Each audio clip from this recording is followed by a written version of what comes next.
उसके घर में इतनी गरीबी थी कि जब वो चौथी क्लास में था तो उसके पिता उसकी पढ़ाई छुड़वाकर उसको काम पर लगाना चाहते थे। टीचर के समझाने पर जैसे तैसे पढ़ाई तो बच गई, लेकिन जिंदगी आसान नहीं हुई। उसने अपनी पढ़ाई का खर्च उठाने के लिए होटल में वेटर का काम किया, पिता के काम में हाथ बटाया। वो पढ़ता जा रहा था बिना ये जाने कि उसको बनना क्या है। लेकिन एक बार एक अधिकारी ने उसके पिता से रिश्वत मांगी और उस दिन शेख अंसार अहमद ने यह तय कर लिया कि वो एक अधिकारी बनेगा। महाराष्ट्र पीसीएस की परीक्षा वो पास नहीं कर पाया, लेकिन यूपीएससी की परीक्षा उसने पहली कोशिश में ही न सिर्फ पास कर ली, बल्कि 361वीं रैंक भी हासिल की।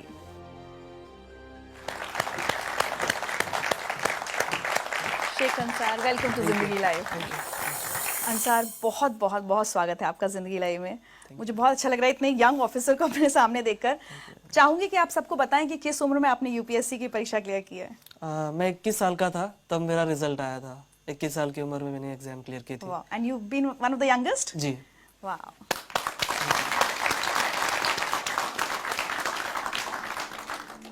बहुत गरीबी के दिन देखे हैं बचपन में? जी हाँ, बिल्कुल, क्योंकि मेरे पिताजी जैसे एक ऑटो रिक्शा ड्राइवर थे और जो बीपीएल फैमिलीज होती है, बिलो पॉवर्टी लाइन, जो घर आपने देखा अभी, वो घर भी हमें उसी के तहत मिला था। तो एक बिलो पॉवर्टी लाइन की फैमिली में मैं पैदा हुआ था। अच्छा, ये क्या हालात बन गए थे कि आपके फादर को स्कूल जाकर ये कहना पड़ा कि मैं इसको नहीं पढ़ा पाऊंगा? मेरे पिताजी को किसी ने बताया कि इसको पढ़ा के कौन सी नौकरी लगनी है, सरकारी नौकरियां नहीं है और हमारी कम्युनिटी के लोगों को नौकरियां नहीं मिलती, कोई नौकरी नहीं देता, तो उससे इसको पढ़ा के कोई मतलब नहीं है, आप इसी किसी काम को लगा दीजिए, घर में 2 पैसे आ जाएंगे।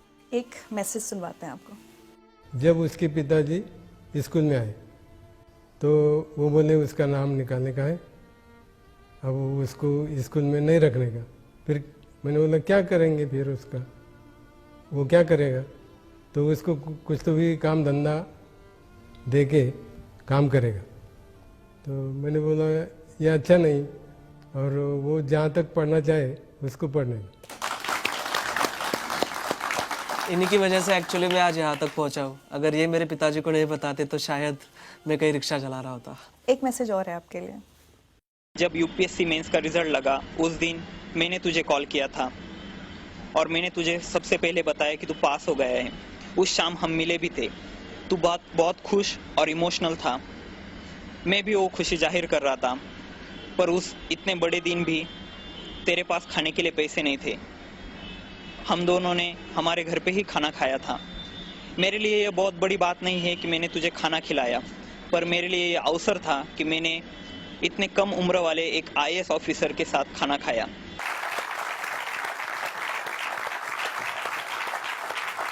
उन्नीस फरवरी के दिन मैं लाइब्रेरी में बैठा पढ़ाई कर रहा था और मुझे इसका फ़ोन आया। ने कहा अंसार, यूपीएससी का रिजल्ट आ गया। मैंने कहा माय गॉड, मेरे वहाँ पर हार्ट बीट्स बढ़ गए। मैं समझ में नहीं आ रहा था मैं क्या करूँ। उसने कहा तेरा रोल नंबर बता।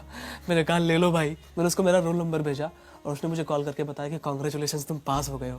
मैं आपको बता नहीं सकता कि वो खुशी क्या थी। मुझे ऐसा लग रहा था कि मैं 7वें आसमान पर हूँ, मेरे पैर ज़मीन पर ही थे, लेकिन मैं बहुत ज़्यादा खुश था। उस दिन शिव जयंती थी, पूना में नगाड़े बज रहे थे और मुझे ऐसा लग रहा था कि ये मेरे जीत के लिए बज रहे हैं। शिव जयंती के दिन मुझे ऐसा लग रहा था कि मुझे गिफ्ट मिल गया हो कोई। मैं बहुत खुश था। मैं मेरे दोस्तों के पास गया, हमने सेलिब्रेट किया। अब डिसाइड किया कि चलो बाहर खाने के लिए चलते हैं। अब जनरली देखिए, एक रूल तो ये है कि जो कुछ जीतता है उसको ही खिलाना पड़ता है, उसको ही बिल पे करना पड़ता है। लेकिन मेरे फ्रेंड्स को पता था कि बंदे के पास पैसे नहीं है, तो उन्होंने कहा कि यार छोड़ो यार, बाहर क्यों जाना, रूम पर ही खा लेते। तो हमने उसके रूम पर ही खाना खाया था।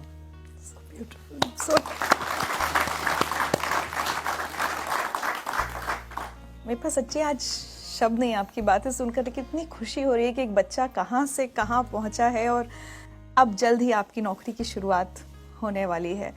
आपको लगता है अंसार, आप जहाँ से आए हैं, आपका जो बैकग्राउंड है, क्या वो आपको एक अलग ऑफिसर बनाएंगी? मैं ये सोचता हूँ कि मेरे लाइफ में मैंने जो फेस किया है वो किसी और को फेस ना करना पड़े। तो जाहिर सी बात है कि मैं एक अच्छा ऑफिसर बन पाऊंगा। मेरे साथ वो मोटिवेशन रहेगा। जब भी मैं किसी बच्चे को कोई काम करते हुए देखूंगा तो मुझे वो फीलिंग आएगा कि कुछ साल पहले मैं भी ऐसा काम कर रहा था और मुझे बहुत बुरा लगता था जब मैं किसी को चाय सर्व करता था या किसी का टेबल साफ करता था। तो वो फीलिंग आएंगी और मैं उसके लिए काम करूँगा। तो मुझे लगता है कि मैं एक अच्छा ऑफिसर बन पाऊंगा just because of my background. आज अगर पीछे मुड़ के देखते हैं और अपनी जिंदगी की कोई एक चीज बदलना चाहें तो क्या होगा?